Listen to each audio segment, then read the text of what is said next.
Hey everyone, it's that guy in Hutch, Jason Probst, and you're listening to That Podcast in Hutch.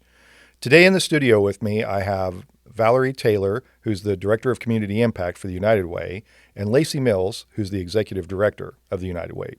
I brought them in to talk about a couple of things, but one is that their campaign is ongoing right now. If you've been around for a while, you know that every year the United Way has a season that they do their fundraising campaign, and the community match is a really important part of that. So most of us have probably gotten our United Way packets, or we've received something at our workplace encouraging us to give a little money to the United Way. And if you can, you should. It's so important, the work they do in the community and the other organizations they support. One of the things that the United Way really helps with is to take some of the fundraising load off of nonprofit organizations in town so that they're able to focus on their mission and not spend as much time and resources and staff energy on trying to raise money just for their survival. So the United Way plays an important role in so many things in this community. But you'll also find through this conversation, I think, that they're also working to try to broaden our understanding a little bit of the world. One thing that they've worked on is this ALICE, which is an acronym that stands for Asset Limited Income Constrained Employed. And this is, for me, it's a really important topic that I've wanted to talk about and have talked about for quite a number of years, because I think that's the experience of a lot of people in our community and a lot of people in a lot of places where they're working hard. They just don't have much. They may rent a house, so they may not have the asset of a home. They may not have much of a savings account, but they're working, but generally they're just below an income threshold that allows them to really get out from the clutches of poverty, so to speak, or even not poverty. Poverty is such a low threshold. We haven't updated that number in a long, long time. So what we have is a lot of people who are above the poverty level who are working, but still not making enough money to actually thrive in our communities when you factor in the cost of housing and food and transportation and all those things. So we have a really good conversation in this with Valerie and with Lacey, talking about what ALICE means in our community and what it means for employers and what it means to try to help people in that situation move right past the point that they need to so they can thrive and do a little bit better. Another thing I need to mention to you is that some of the technical challenges I had.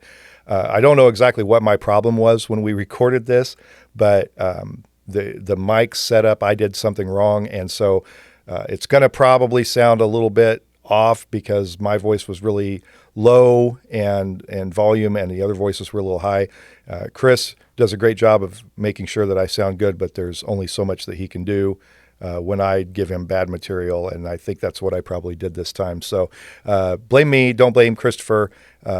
But we're going to try to do our best to make the content work, and I apologize for any trouble on that. But I hope if you listen to the content, you'll get the message loud and clear about the work that the United Way does in our community and how important it is. Enjoy this episode.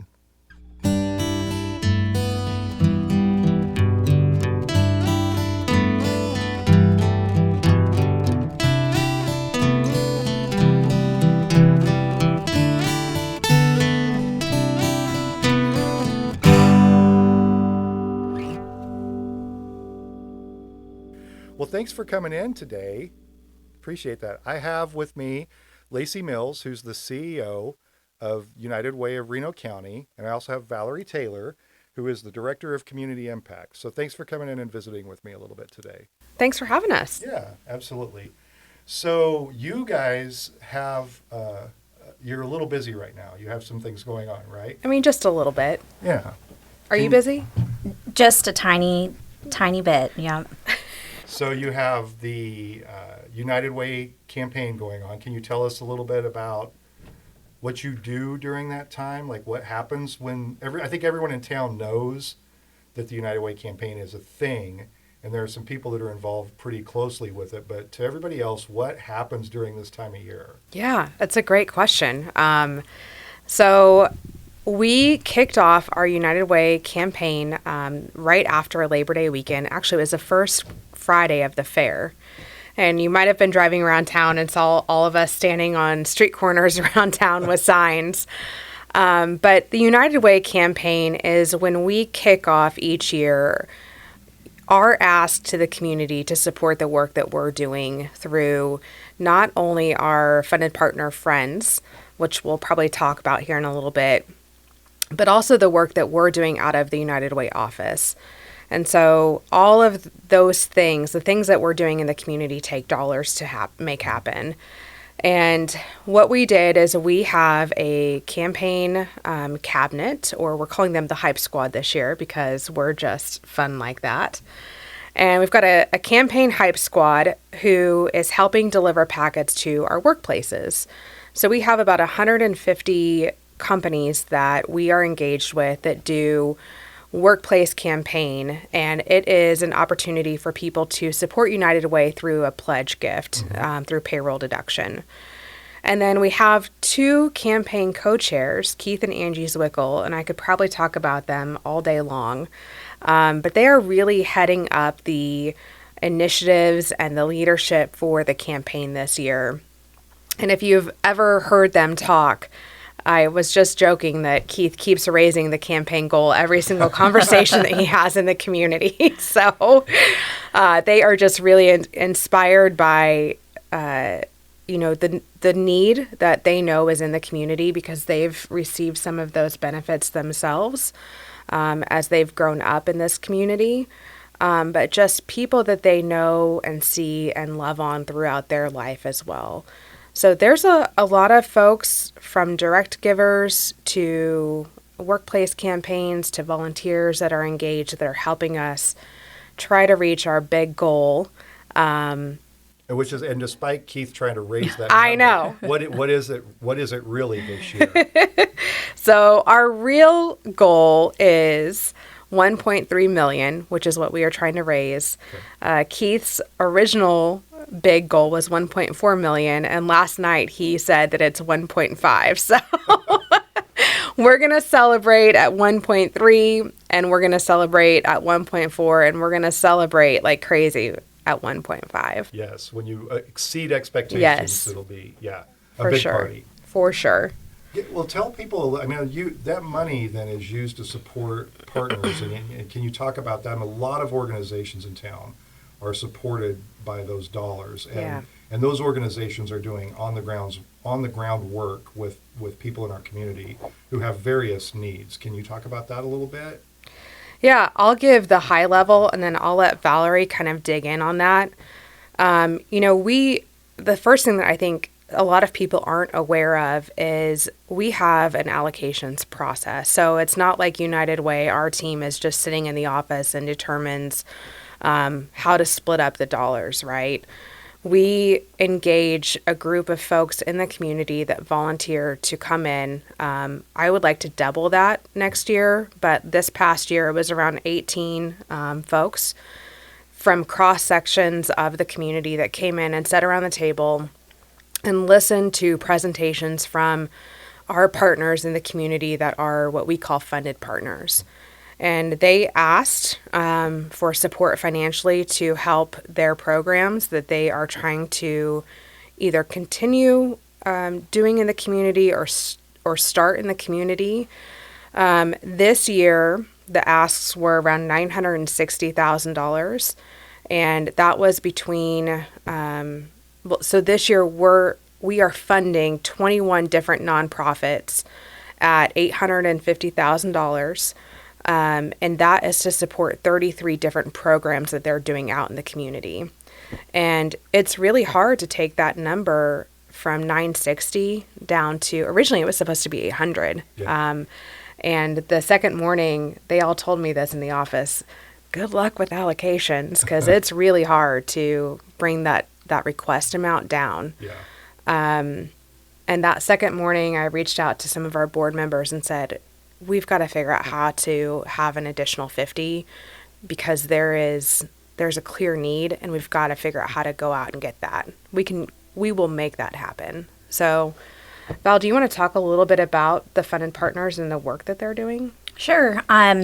So those 21 different community partners that we are helping with the causes that they have really range from birth clear up until end of life. And so we support the Reno County Circles program. And we also do some work in the childcare arena with USD 308 Child Care Center. We support the Salvation Army and all of the great work that they do to help with people who are really limited on their income sources and struggling to pay bills.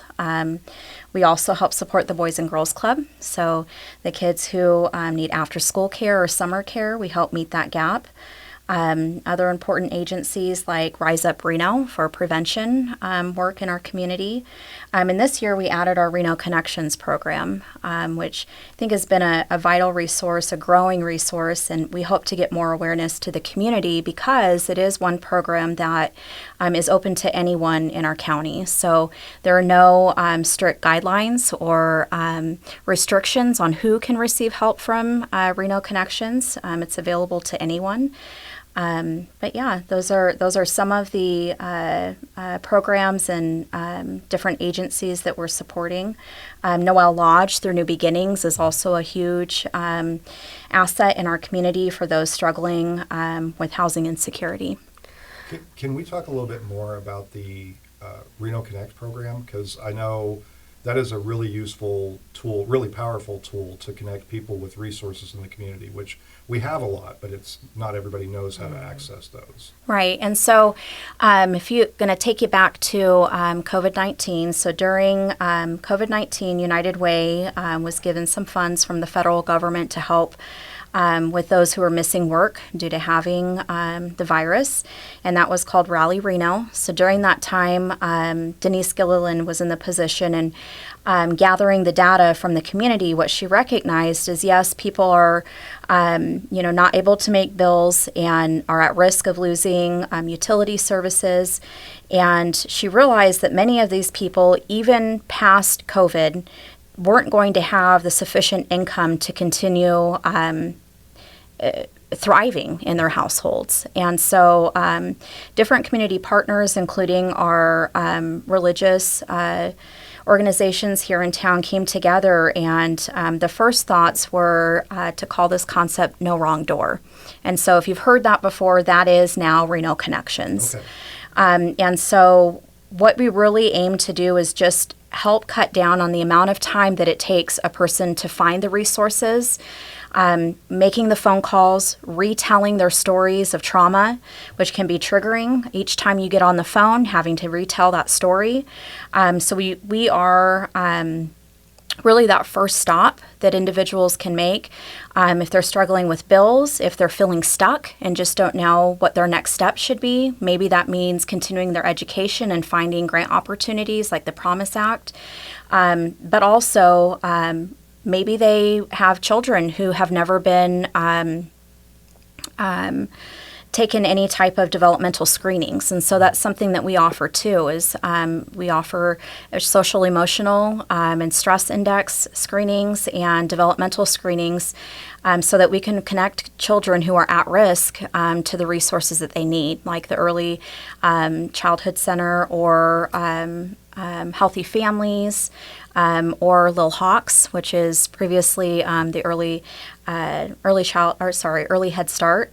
Mm-hmm. So our services range really far and wide, and it is our responsibility, I believe, for our resource navigators to be the experts on resources in the community. So when we hear of a success story, when someone walks through, we've built that relationship with them, and they found a resource we weren't aware of, we're tucking that away, and we put that in our Rolodex so that the next person who comes through, we're able to use that resource. So it really goes both ways, right? So we're giving resources to people, but we're also learning from the people that we're serving what resources are working, what barriers they're facing, so that we can help others who come through the door overcome those barriers. And we know in our community that getting back to work and being in the workforce is a priority for many of our community members. So helping with birth certificates and IDs. I don't know if you are aware of the circle that it takes to get personal documentation, but you have to have an ID to get a birth certificate. Okay. And to get a birth certificate, you need an ID. Yeah. And so it can be a never-ending circle. So we have developed relationships with our local Department of Motor Vehicles department, and then also with the Vital Statistics. So Reno Connections really has, within the last 2 years, we found a way around, and we want to help people get back to work. We want to help people find housing, and we know that personal documentation is the staple and the first step to do that. I think that's a thing people don't think about all the Yeah. time, that there's just, if you are displaced or anything like that and you lose that documentation, it takes so much to, and where's the starting point? If you don't have somebody like Reno Connects that can walk you through that process or help you with that, it's so challenging to even get started on that. And a lot of people probably get pretty demoralized even trying, right? Well, yeah. So this past year, we are a part of the community health assessment. So as Reno County, we play a role in that. And the community identified substance misuse to be one of the top 3 concerns of our community. And so the opioid settlement grants that are available through Reno County, we tapped into those and we said that we want a resource navigator who specializes in addictions and recovery. And so we brought on to our staff a person with lived experience who is a Kansas certified peer mentor. And that person is able to help individuals who we have seen go through this cycle over and over and over. And it could be something as simple as not being able to obtain their identification that prevents them from working, that then prevents them from living in an Oxford house because they don't have the money to pay for that. And you'd be surprised that sometimes one thing does lead to another, but something as simple as not having your documentation to work can set someone back into their addiction. Yeah. So really identifying the gaps that we have in our system is a part of our work at United Way, and to step into those and find solutions for them. I really like that. Now, this kind of leads me into the next part that I was going to ask about, which is you all have worked a lot in the last year or so on this term ALICE. Can we talk about that a little bit and explain to people what ALICE is and what it means to our community, and we can get into some data and everything. Sure. So ALICE is an acronym that stands for Asset Limited, Income Constrained, Employed. And so these are community members who are working. They're working hard, sometimes 2 or 3 jobs to keep up with the rising cost of living. So it's no secret, right, to the entire United States that our cost of living is rising. And traditionally, our country has relied heavily on the federal poverty level as a measure of those who are struggling. And United Way has taken a stance and has said that that is not a true measure of who is struggling. And so it's important to know that ALICE families are working, they're working hard, but they're just not making enough to meet their basic needs. So in the past, traditionally, these individuals have been called the working poor. Mm-hmm. And it's important to give a name that actually explains what they're going through. So a person who is asset limited, of course, means that they don't have the things to fall upon that others do, like a savings account or a home or liquid assets that they are able to dispose of if an emergency arises. And then to be income constrained means that they just aren't making the money that it costs to keep up with the cost of basic living. So I think that what's important also to recognize is that in the state of Kansas, 12% of our population is said to be at the poverty line or below. 27%, an additional 27% are ALICE. So those are families who are living paycheck to paycheck and oftentimes do not qualify for assistance to help make that to help meet that gap. Yeah. And so applying for food stamps or applying for assistance with childcare or even health insurance for the working adults, those things they just make too much, but they're not making enough to pay for it on their own.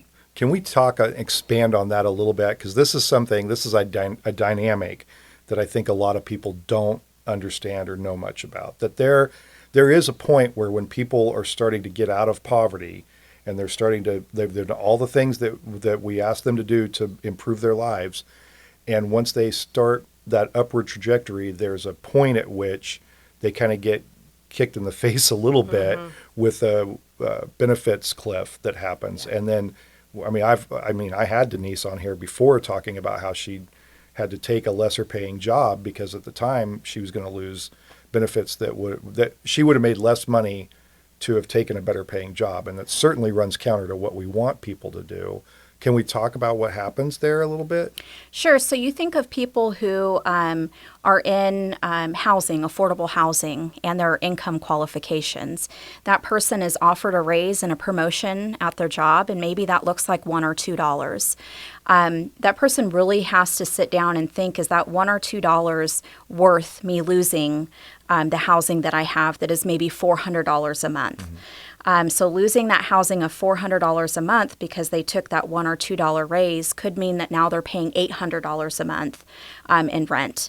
And so they didn't get ahead. Yeah. In fact, they're behind now. And that's unfortunate because we want people to do better in our community and in the country.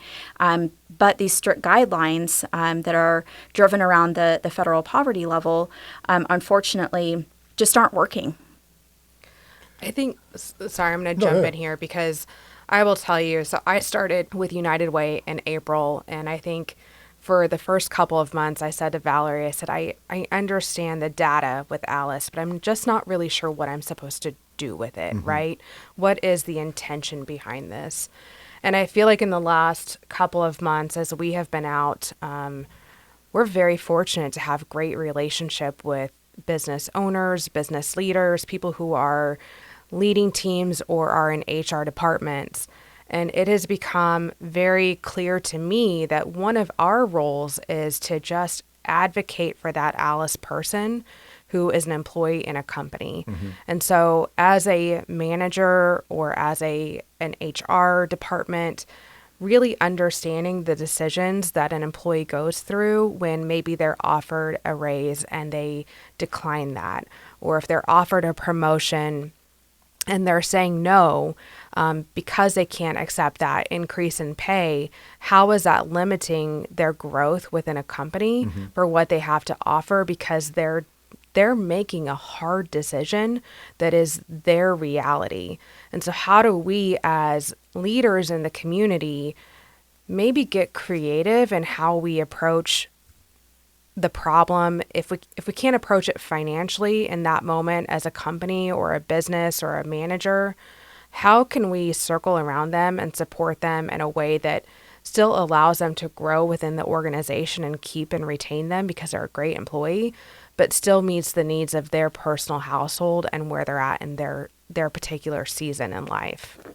And I think that's a good thing to work on because it does feel to me that like there's a disconnect between for employers it must be frustrating that somebody it seemingly doesn't want to advance, but without that understanding of what they're dealing with and you know if you haven't, I don't know, if that's the first time in your life that you're looking at your work as maybe the thing in the future, and you're on a place where you're like, I'm going to lose my childcare, I'm going to lose my house. That is a much bigger concern. That's a much more on the hierarchy of needs. That's a much lower level concern that you have to be worried about more than like, do I have a growth potential in this career?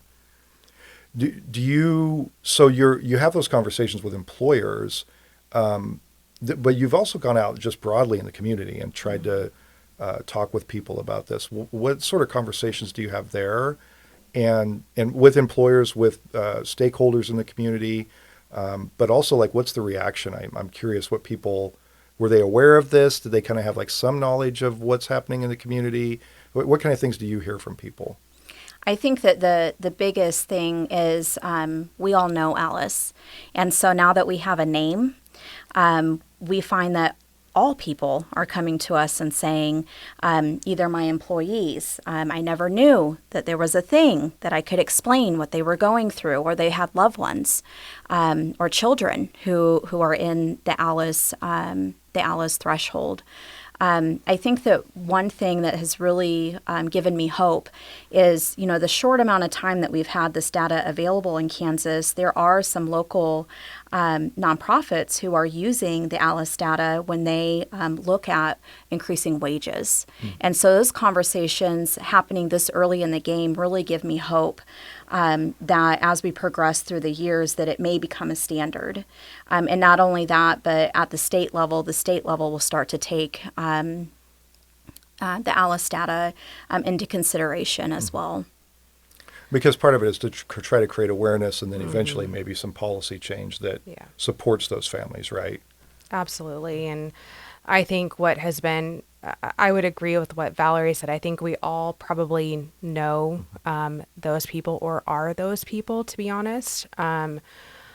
But I think that the reaction that I have gotten is when you put a percentage to that for the number of people that, if you combine the poverty level with the ALICE families, what that landscape looks like for our community, I do think that there are some people who are shocked by that percentage, that it's that high. Yeah.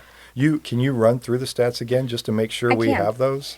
So I gave you the Kansas stats earlier. Reno County does place a little bit higher. And so 13% of our community is living in poverty. And then additional 29% are in that ALICE category. And so that means that a total of 42% of households in our county are living below the ALICE threshold. Additionally, what was interesting to me is plugging in 67501, that zip code alone. This dashboard allows us to look at zip codes. 53% of the individuals living in 67501 are struggling and living paycheck to paycheck or are in poverty. 78% of our single female-headed households who have children are either ALICE or living in poverty. 71% of those who are under the age of 25 are also living in that struggle.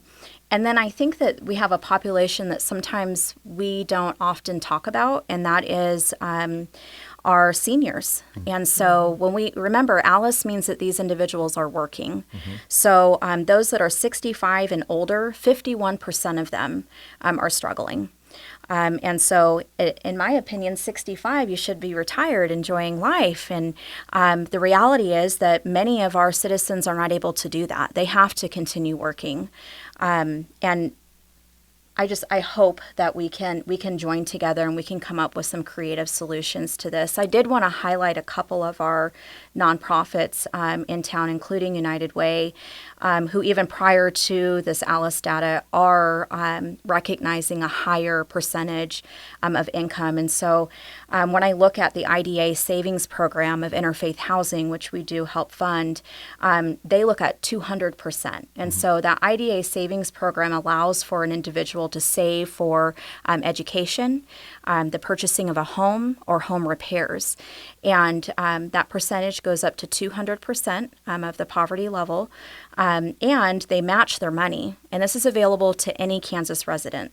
And they match that money 2-to-1, which means that if you save $3,000 at the end of this, that they are going to match $6,000. So then you have $9,000 to put down on a home purchase, do some fix up on your home, or pay for continuing education.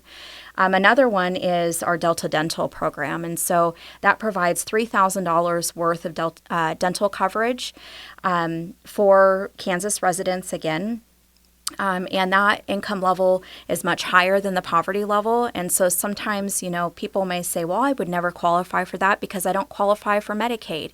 That isn't the case. So we just encourage our partners, our community members. Dental health is important. And I don't think that people really realize that. It's not just the way you physically look, right? Dental health is directly tied to the length of your life. And that is because of heart health. And we want our Reno County residents to live long, healthy, thriving lives. And so we really encourage anyone who's struggling with dental coverage to come into the United Way, give us a call. We can run down the qualifications and get you a very simple one-page application and help you with that need. So another program that we have that's available to any Reno County resident, despite if you have insurance or you don't have insurance, or your income level is high or low, is our single care prescription savings card, which can save up to 80% of your prescription cost. And we have agreements with all of pharmacies in Reno County, minus Walmart and Genoa Pharmacy, who do their own great work. So I just encourage you as you move along, if you are finding yourself in an ALICE situation and you find a resource that works, please connect with us. For us to become resource experts, we also have to be able to accept the resources that others are finding useful. So this is a two-way streak. The communication goes both ways. We have resources for you, but we also want you to share your resources with us. Yeah, and that way everyone's learning in this process, right, and growing in this process. Yep. Do you find it weird that eyeballs and teeth are extras, like they're not part of your body? I've always found this fascinating, right? That, like you mentioned, like there is now, we know there's a direct connection between, oral health and overall health, but we still have separate insurance policies, and we still have, it's all different, and eyes are the same thing. Like, even though, well, and one thing about teeth, aside from the health component, I've always argued too that, like, if you have really bad teeth, and if you've generational poverty, you may have that. It is hard to get a job. I mean, I don't think we talk about that enough, but like people make judgments based on appearances a lot. It's hard to keep that job because as you have infections that flare up and pain that's unbearable, you have to call off work. Yeah. So, it definitely is full circle. And all these programs you just mentioned, those are available. You can get this information at the United Way office. I was just doing some looking actually yesterday, and in the past year, we've been able to connect people in Reno County to over $140,000 worth of free dental work. Wow, that's in the amazing. Past year. Around $20,000 in prescription cost savings. And so all somebody has to do is just reach out to us, and we can walk through, for the prescription saving piece, we can walk through getting that card. But with the Delta Dental piece, like Valerie said, there's an application process. It's pretty painless. And the biggest thing is that you have to be working, and you don't have a job where Delta or dental insurance is offered. Okay. So, and that's a big thing too. Like, not every dental insurance isn't offered right. everywhere. Right. Yeah. I think about this. My parents own a restaurant in town, and my coin phrase is, "Who knew?" And so I was telling them about the Delta Dental program, and they were like, "We didn't even know that existed, and we aren't able to offer dental insurance to our employees. So how can I connect them to this opportunity?" And so it's been great for people to understand that there are resources in the community as somebody who runs a business for your employees. If you aren't maybe in a position to be able to offer that, we can help with that. Coming into the United Way world in April, I think what I have learned is we truly are connectors in the community. It's kind of how we landed on the theme for our campaign this year, but we are in this unique cross-section of individuals who have either a need for help, have a need for wanting to give help, have a need to want to engage in volunteerism. We're out meeting with companies and business owners, and I feel like it's an exciting time for us because we want to help lift people up, whether that is the work of our great partners, and what they're trying to accomplish in the community, or whether it is somebody who just needs somebody to be in their corner. I think so often people don't understand the value of just having somebody that's helping hold you accountable. Yeah. And walking alongside you and saying, "You've got this." Yeah. And we have an amazing team that I feel like does that day in and day out. And that's such a powerful thing too. Just have somebody that one cares, checks in, Yeah. and says, "Hey, look, you can do this, and we can help, and here's how we're going to do this." I think that's so powerful. You brought something up that didn't even know I was going to ask about, but I'm going to ask about it now. Talk to us about this "Who Knew" thing that you started. Oh my gosh. Yes. Yep. Yeah, so I don't even know if it was like 2 or 3 months ago, and literally when I started, I think I just kept coming in as the team was telling me about the things that we do out of our office. I constantly was saying, "Who knew? Who knew that we did that?" Right? And they probably all were like, we knew that." And I think the thing that was really mind-boggling to me, Jason, is I have been in the nonprofit world for most of my career, and I feel like I'm a pretty engaged person in our community. I take responsibility to try to figure things out on my own. Don't wait for somebody to, hand them to me on a platter. And yet I was finding that there were so many things that people or agencies or businesses provided in the community that I just was not aware of. And so I remember the day I had, maybe a meeting with a funded partner in the morning. I think there was a cohort meeting or coalition meeting over lunch. I had another meeting in the afternoon and then went to an Oxford House presentation that night. And I got home and it was probably 9:30. I said to my husband, I was like, how do people not know about this? And I was like, I've got to figure out how to tell these stories, because I feel very fortunate that I'm in a position to have a seat at the table. And there are a lot of people that don't have that opportunity to be at the table or don't even know the table exists, right? That is a real thing.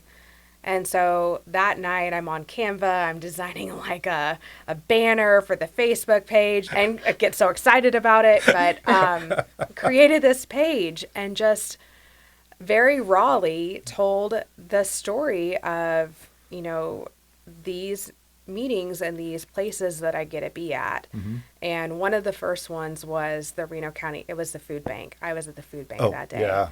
And, I think sometimes the food bank can get a bad rap a little bit, because you call and you don't get an answer from them.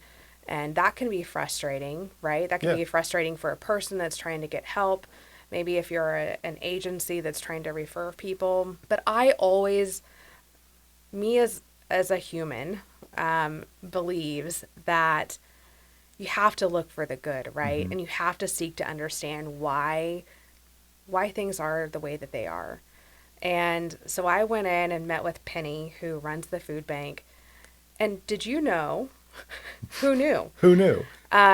They operate, it's just Penny and one other person. And they operate basically on just volunteers that come in. So it is Penny and one other gal, who is sweet as pie, I can't tell you her name right now, that answer the phone. But if they get somebody that walks in, they are the ones that are going back, and they are passionate about giving somebody the opportunity to walk through that food bank and shop, versus just giving you a box of things that might not be a fit for you or your family. And I think there's something to be said for getting to push a grocery cart around a space and pick out things.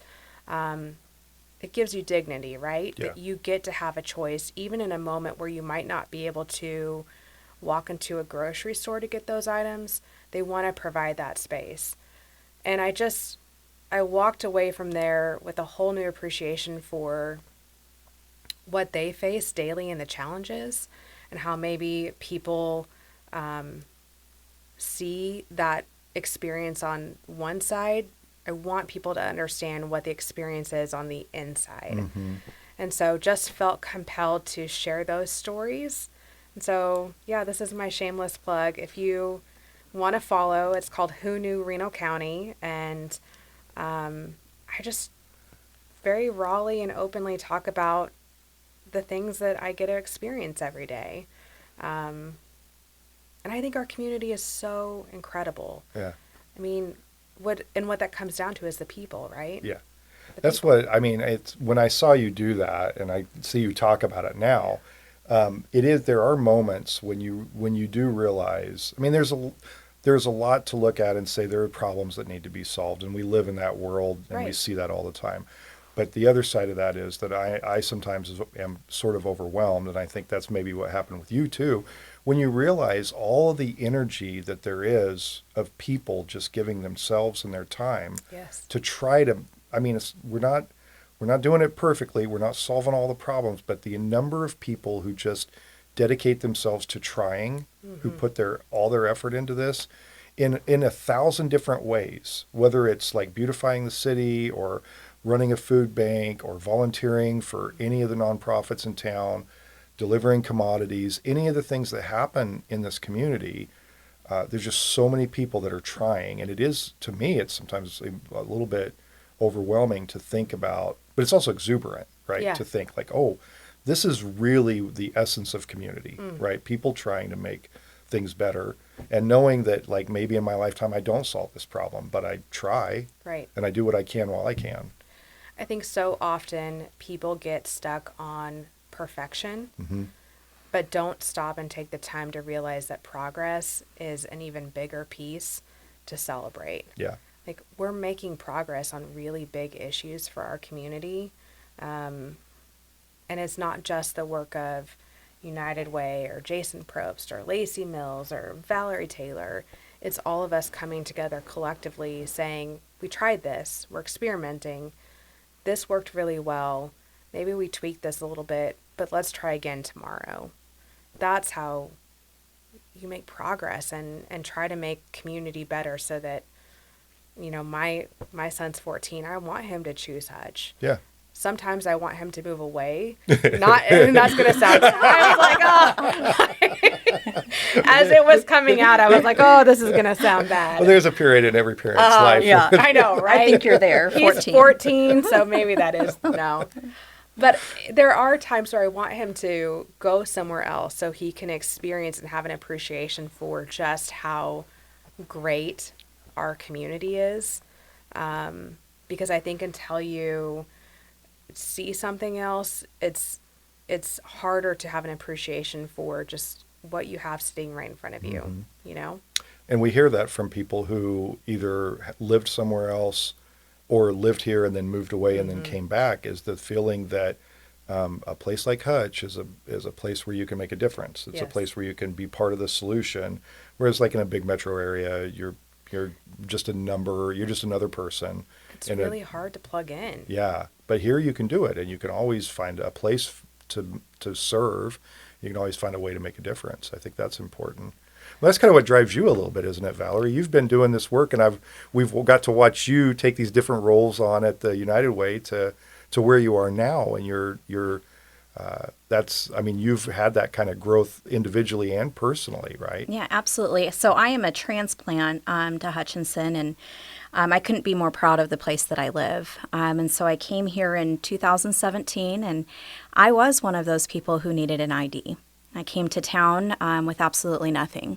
I'm a person in long-term recovery, and so I battled addiction. And what that meant for me is coming here was a fresh start.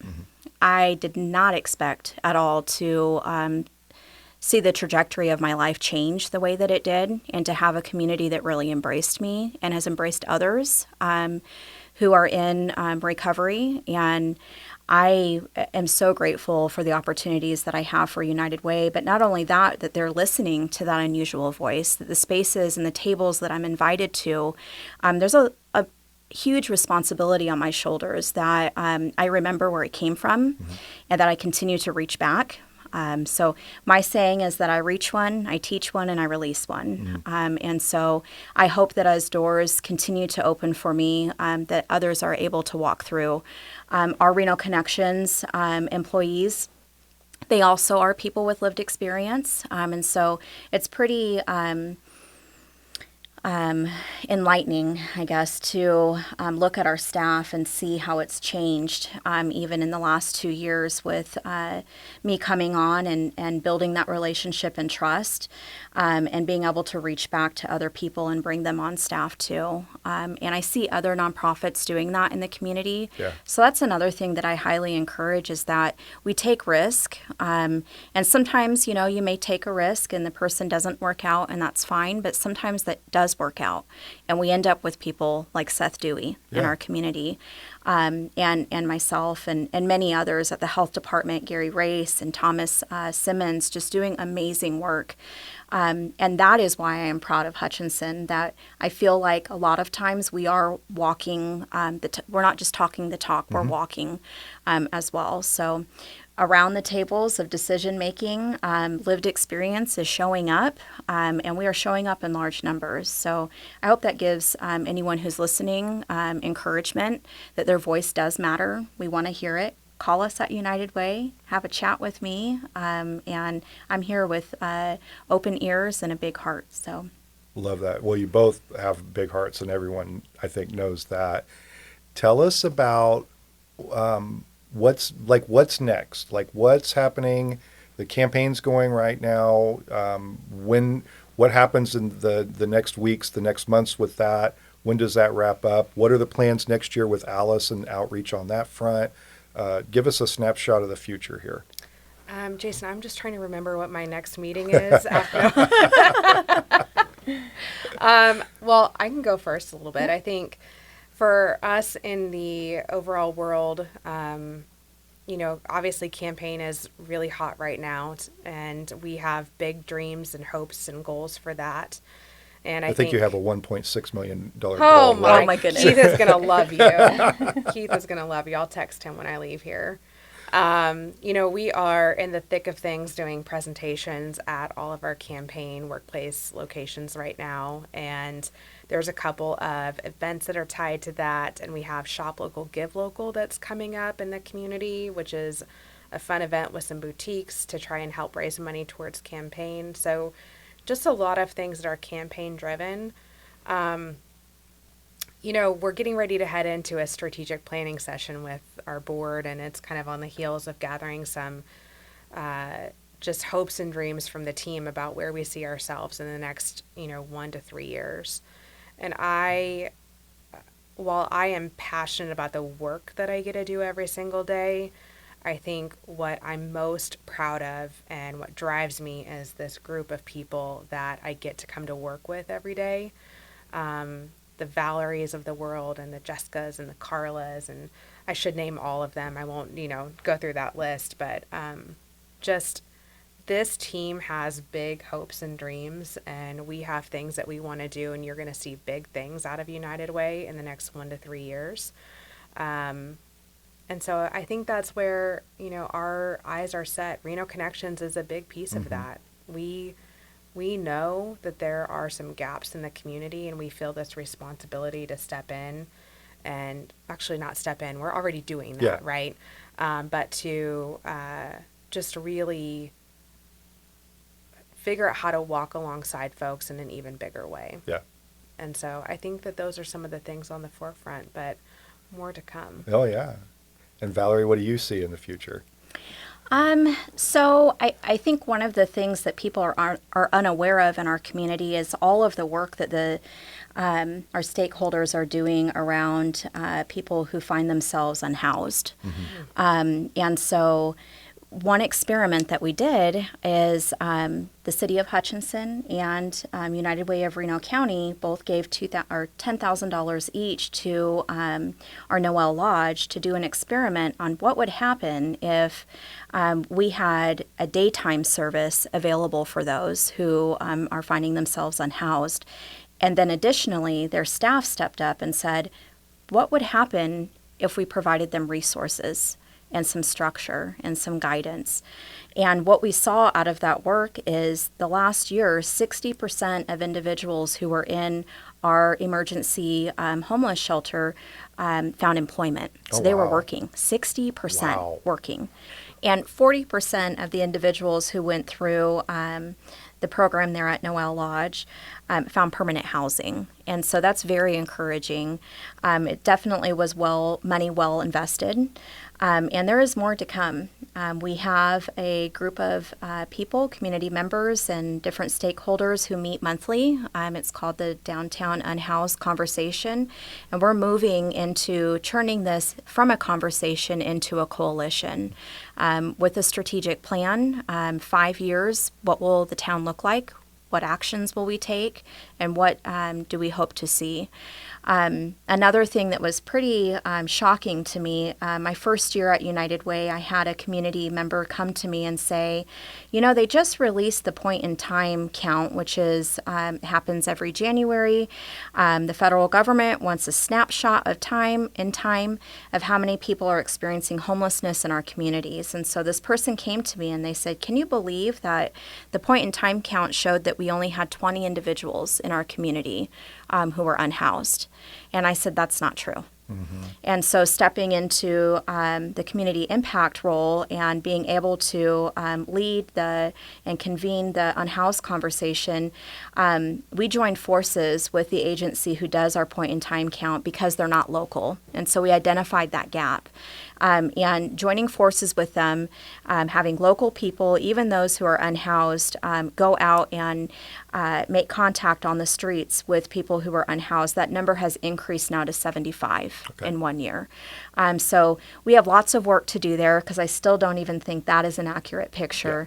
Yeah. But that's one thing I'm very excited for. I think that our community is only as strong as the weakest link, and housing and security is definitely one of those weak links. Absolutely.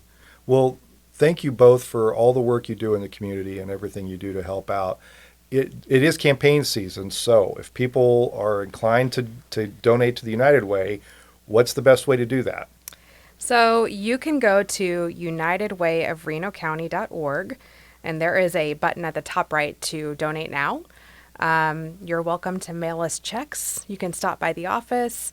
We'll figure out how to help make that happen for you if you're interested in supporting the work. So, and for any of the programs that you talked about before, like the dental program or the prescription program, your office is over on, First and Walnut? Yep. Yeah, over the chamber office. Yeah, we're right next to the chamber. Boys and Girls Club and Big Brothers Big Sisters is right in that same area. So. And if you're closer to the Hutchinson Public Library, the Reno Connections office is on the second floor, right past the reference desk. We are the first office in that long hallway where the auditorium is. And we also have the applications and the single care prescription cards on hand. And we can help with any other resource you may need. Absolutely. That's great. Phone number? That might be... Yeah, give your phone number. If you have a need... Our main office number is 669-9329. And then if it is something for Reno Connections, we can get you over there if that's the place that you need to land. So. Okay. Well, thank you both for coming in today. Thank you for dealing with all my technical... Chris isn't here. I told you he normally produces everything. He normally makes sure I do it right. And it's just up to me today. And I, as you know, struggled a little bit today with the technical parts of things. But I'm so glad you guys came in today and told me a little bit about what you're working on. And hope we get to do it again. Yeah, thanks for having us. Yep, all right. Thank you. Thank you. Thank you for listening to That Podcast in Hutch. I need to thank a few people, starting with my producer, Chris Fracker, who does his best to make me sound my best every week, my friend Jenny Burgett for producing the artwork and the logos for the show, and my son Mitch for making the theme music that you hear at the beginning and the end. If you like the show, I encourage you to like and subscribe it on your streaming service and recommend it to your friends. You can also follow us on That Podcast in Hutch on Facebook, That Guy in Hutch on YouTube, and you can follow me personally at Jason Probst or That Guy in Hutch on Instagram and Facebook.